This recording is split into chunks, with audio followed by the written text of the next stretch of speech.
Assalamualaikum warahmatullahi wabarakatuh. Salam sejahtera, salam sehat. Kembali bertemu dengan saya, Dr. Haryadi Wibisono dari Perhimpunan Ahli Epidemiologi Indonesia. Kali ini saya ingin mengajak Anda semua untuk membicarakan satu hal yang sangat penting yang terkait dengan pengumpulan data. Kita tahu pengumpulan data merupakan langkah paling awal dalam kegiatan penanggulangan masalah kesehatan. Pengumpulan data, suatu kegiatan yang sangat strategis, yang akan menentukan kualitas informasi yang dihasilkan dalam rangka membuat keputusan. Pengumpulan data sangat ditentukan oleh dari mana sumber data tadi diambil. Apakah dari masyarakat, apakah dari institusi kesehatan, ataupun dari laboratorium. Karena ketiga sumber data tadi bisa menjadi sumber data yang sangat bermanfaat. Untuk itu, satu faktor yang lebih penting adalah ketepatan waktu, kelengkapan, serta pemutakhiran data. Dari data-data yang dikumpulkan secara teratur, lengkap, maka itu akan memberikan jaminan terhadap kualitas informasi yang dihasilkan dari data tadi. Sehingga data yang dikumpulkan tadi mampu untuk diolah, dianalisis menjadi suatu informasi yang berguna di dalam pengambilan keputusan. Semoga kita semua dapat memanfaatkan pemahaman kita mengenai betapa pentingnya pengumpulan data. Pengumpulan data yang baik akan menghasilkan informasi yang baik, akan memberikan gambaran terhadap kondisi yang sebenarnya di masyarakat. Dan kondisi tadi perlu diambil sebagai kesimpulan terhadap tindakan yang akan perlu diambil. Mudah-mudahan bermanfaat. Selamat pagi.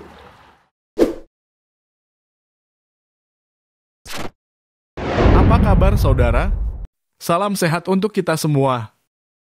Pada pembelajaran kali ini, kita akan membahas tentang submateri pokok 1, yaitu pencatatan dan pelaporan kasus campak dan rubella. Pada materi pokok 1, kita akan mempelajari tentang bagaimana pencatatan dan pelaporan, serta bagaimana monitoring evaluasi kasus campak dan rubella. Tahapan ini harus dilakukan dengan baik dan benar sesuai pedoman yang ada. Apabila dalam pencatatan kasus campak dan rubella dengan menggunakan format standar belum baik dan benar, maka data yang akan dilakukan pengolahan dan analisis data juga akan belum dapat menghasilkan informasi serta rekomendasi yang baik dan benar pula.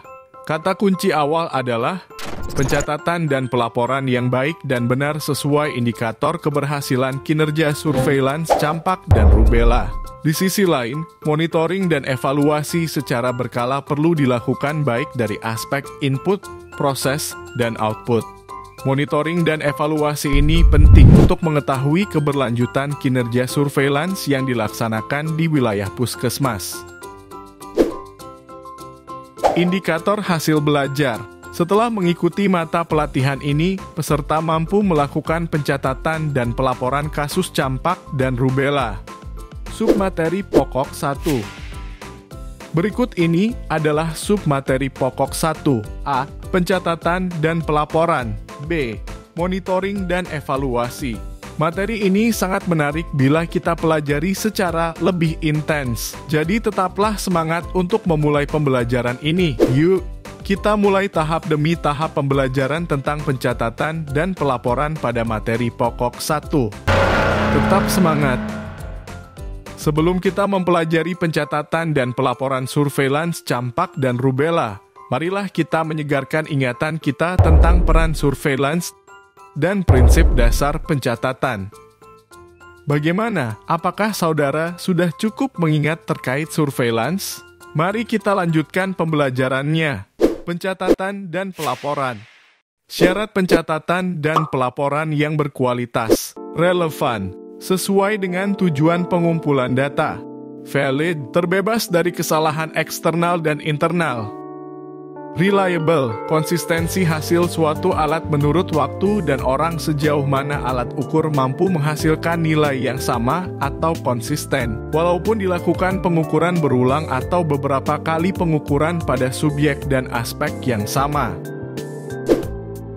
Lengkap, menggambarkan keterwakilan data yaitu mencakup isi laporan, semua jenis kegiatan, unit pelapor wilayah kerja, minimal 80% atau 100% untuk data khusus. Tepat waktu, kecepatan mengetahui atau mendeteksi permasalahan yang dihadapi ditetapkan satuan waktunya, terutama data saat KLB. Ketepatan laporan disesuaikan dengan ketentuan yang berlaku, seperti 24 jam, mingguan, bulanan, triwulanan, semesteran, dan tahunan.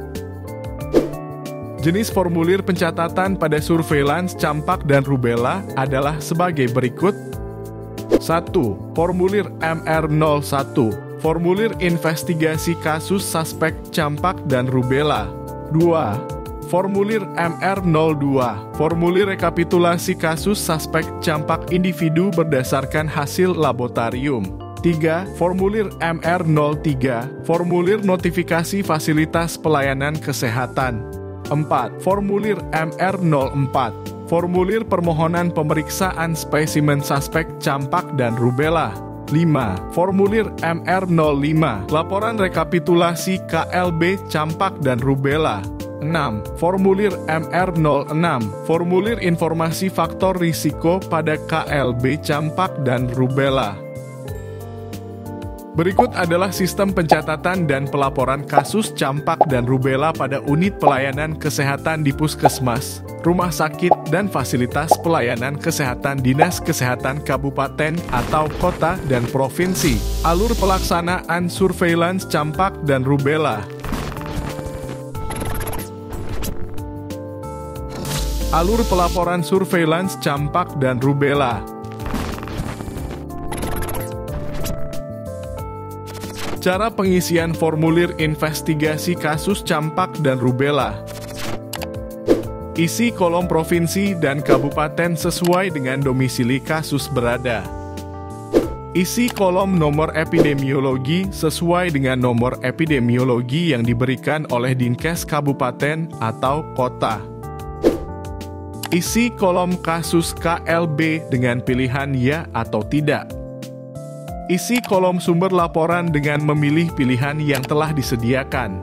Lalu isi kolom nama unit pelapor.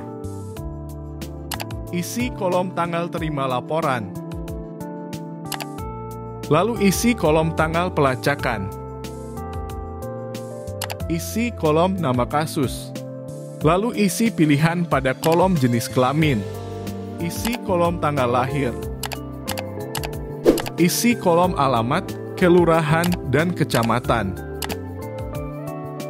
Isi kolom nama orang tua atau wali dan nomor telepon orang tua atau wali. Isi dengan cermat pilihan pada kolom demam dan tanggal mulai demam.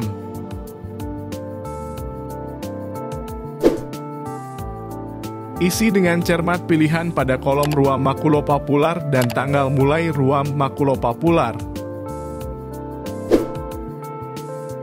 Jika kasus ada gejala lain dan komplikasi, isi kolom dengan pilihan yang telah tersedia.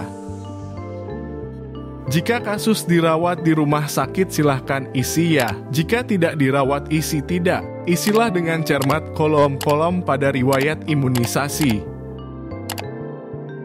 Isilah dengan cermat kolom-kolom pada informasi epidemiologis. Isilah kolom apakah spesimen darah diambil, lalu isilah kolom jenis sampel darah. Isilah kolom tanggal ambil spesimen darah, lalu isilah kolom tanggal pengiriman spesimen ke lab. Isilah kolom-kolom lainnya pada informasi spesimen. Kemudian isilah kolom keadaan saat ini dan pelaksana investigasi. Isilah tabel kontak erat bila terdapat kontak erat suspek campak. Jika semua kolom telah terisi dengan cermat, maka yang terakhir isilah nama petugas pelaksana dan nomor kontak. Lalu tanda tanganilah. Luar biasa. Saudara telah berhasil mempelajari submateri pokok 1 dan sudah memahami semua penjelasan. Tentunya ini sangat bermanfaat untuk menambah dan memperkaya pemahaman saudara tentang pencatatan dan pelaporan kasus campak dan rubella. Marilah kita lanjutkan pembelajaran submateri pokok 1 selanjutnya yang lebih menarik lagi. Selamat belajar!